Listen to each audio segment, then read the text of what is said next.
Kaugnay po ng pagbisita sa bansa ng leader ng Indonesia, higit pa nating kilalanin si President Joko Widodo na nagsusulong naman po ng mga reforma sa kanyang bansa kasabay ng kanya pong panunungkulan. Ng ulat mula kay Bench Bon. Pinunong tunay na halal ng taong bayan. Ito ang paglalarawan ng mga mamamayan ng Indonesia sa kanilang ikapitong Pangulo, si Joko Widodo. Si Widodo ang unang Pangulo ng ikatlong pinakamalaking bansang demokratiko sa mundo na hindi nagmula sa maimpluwensyang angkan o sa militar. Ipinanganak si Widodo sa Surakarta sa Central Java noong ika-21 ng Hunyo taong 1961. Taong 1985, nagtapos siya ng kursong Forestry Engineering sa Gadjah Mada University sa Yogyakarta.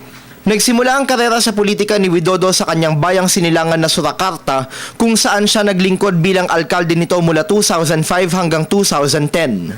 Sa kanyang pamumuno sa Surakarta, pinangalanan siya bilang ikatlo sa mga pinakamahuhusay na alkalde sa buong mundo ng International City Mayors Foundation noong 2009.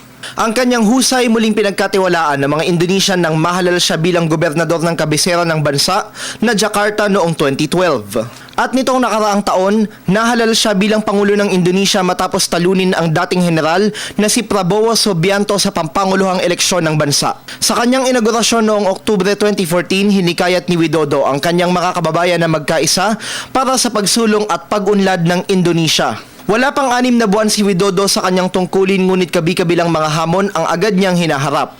Kabilang sa mga ito ang mapaniil na sistemang politikal na pumapabor lamang sa mga maimpluwensyang angkan at personalidad, mabagal na pag-unlad ng ekonomiya, mapaminsalang gawain ng mga terorista, maruming burokrasya at ang madugong iringan ng iba't ibang lahi at relihiyon na humahantong sa kaguluhan.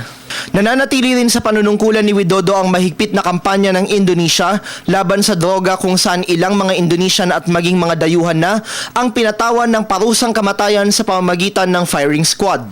Sa unang state visit ni Widodo sa Pilipinas, kabilang sa mga pag-uusapan nila ni Pangulong Aquino ang pagpapalakas ng ugnayan ng Pilipinas at Indonesia sa iba't ibang larangan, gaya ng usapin sa mga migrant worker, maritime cooperation, pamumuhunan at iba pa.